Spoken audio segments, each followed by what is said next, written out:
Hey guys, Windshear here. Listen up, because I've got some great tips for you. You're not going to see this from any other YouTube channels. I want to talk about how to manage multiple enemies at once, how to multitask. Basically, how do how do you run first-person shooters? How do you perform in Battlefield 3? And wow, look at this team wipe with the AS Val. Ooh, yes, sir. Um, This is to help you guys. And again, this is a lot of footage here, but I want to talk about various scenarios, how to multitask, how you need to think to run good at this game. And I've had videos about how to be a good player, but this is going to take it to another level. Uh, this is exactly what I'm thinking when I'm playing this game. If you haven't seen my video about this particular tactic on Operation Metro, I encourage you to watch it.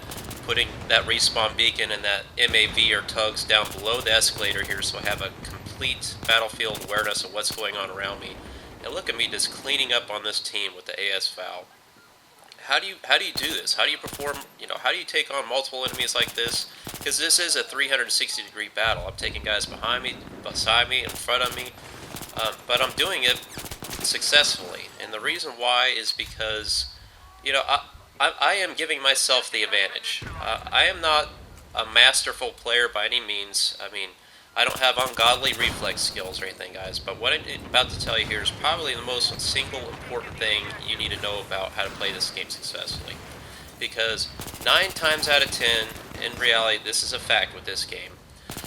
A bad player or a player with less skill is going to beat a great godlike player with awesome skill and just great, stats, whatever, all that stuff. A bad player is going to beat a good player when a good player puts himself in a bad situation against a bad player. In other words, if I'm attacking a position and I'm just running out in the open and I'm trying to wipe out 3 enemies or just 1 enemy, and that person has cover to his advantage, 9 times out of 10, if that guy's a complete noob to just start this game, he's going to destroy me. And it doesn't matter if I've got thousands of kills and hundreds of hours logged in this game. That's a matter of fact. That's not how you play this game. So it's about using your brain in conjunction with your skill, and that's probably going to give you an advantage. But if you still play stupid, it doesn't matter how good you are, you're going to lose. So I want to talk about specifics, and I'm using Conquest mainly as an example here. This is Caspian Border, because now the tournament gameplay with Virgin Gaming, for example, a $1.6 million tournament that we'll be hosting sometime this year, hopefully, is going to be Conquest from what I hear. So all the clans and the teams are pretty much practicing on Conquest, which is why I pretty much play Conquest exclusively. And plus, I think it's just a more fun game mode because I get to basically fight 360 degrees opposed to just one. And I have some clan gameplay coming out. I'm joined up with a clan called TFS, and I'll get some match gameplay with that. Now watch what happens here. See that mini-map? Boom. Saw a guy right behind me. Reload. Next. That's what you do. You gotta watch the mini-map in conjunction with using strategy and terrain. Now right here I know the sun is at my back. In other words, if I'm spotting on position Bravo, looking at position Charlie where I'm at right here, the team's looking into the sun.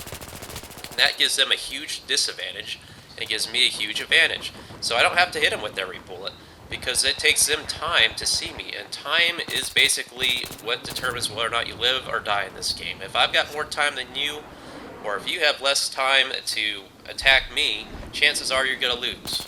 Because if you're spending that time looking into the sun trying to acquire me in that position, your chances are you're going to be dead by the time you finally figure out where I'm at. So that to me right here, this little clip, I want to emphasize using little things like sunlight is something you probably don't think about in this game. But whenever you're looking into it, think about using that to your advantage whenever you can. And when you're attacking position Charlie from this position Bravo, bear that in mind, because an experienced player like me is going to use that to my advantage.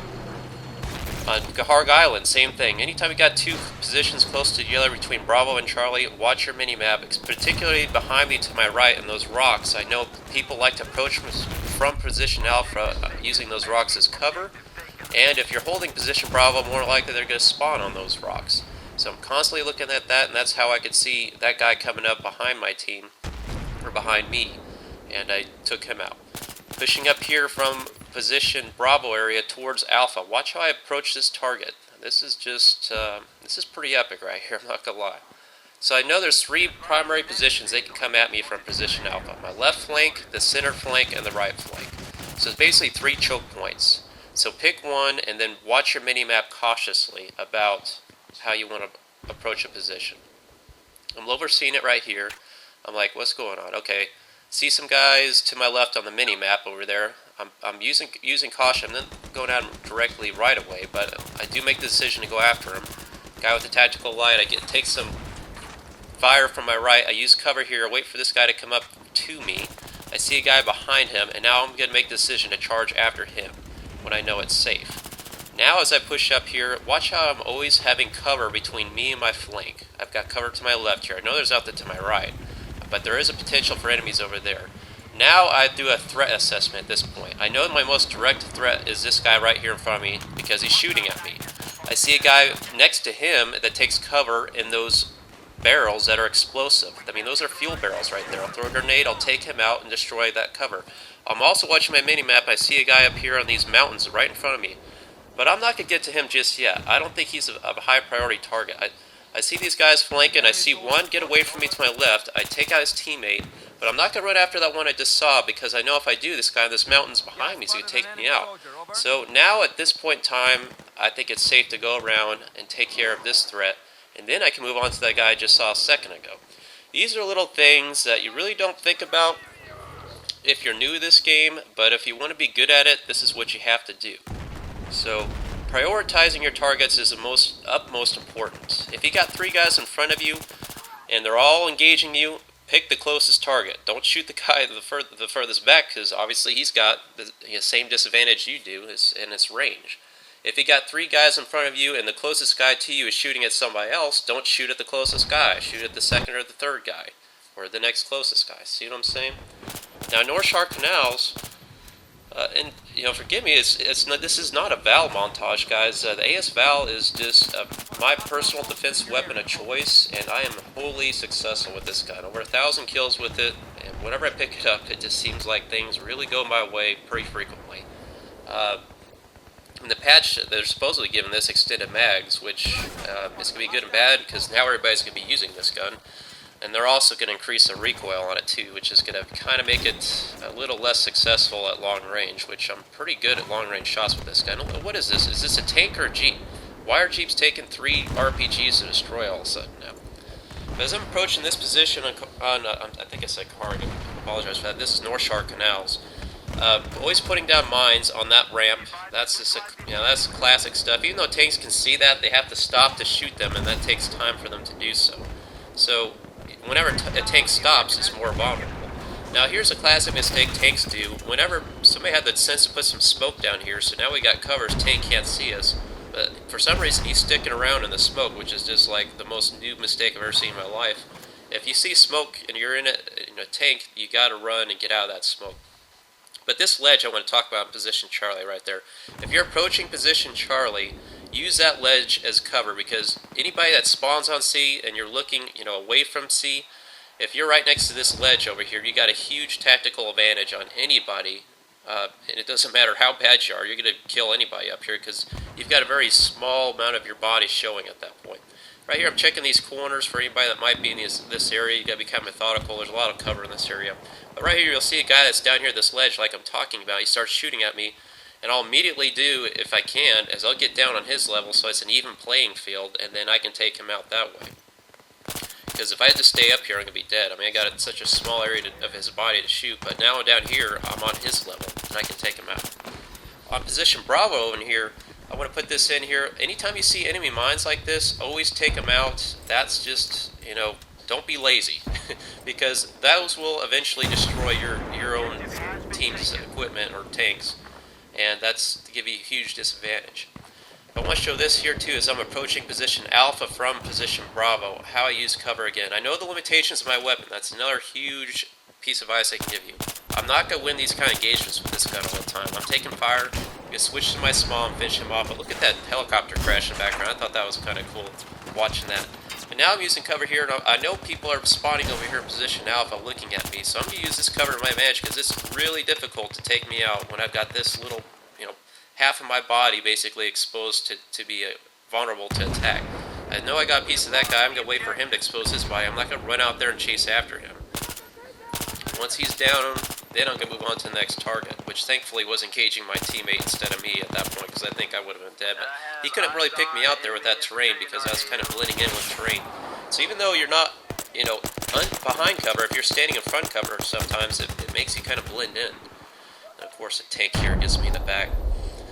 And I left this little clip in here because I just love how quick you can get kills with this gun. I mean, look at this range. Was this medium range, I would say, with the personal defense weapon? And I killed these two guys as quick as that with 8 rounds left in my clip. Ooh. I mean, this is a powerful little gun, guys. Better watch out. It is, you know, I encourage you to run it.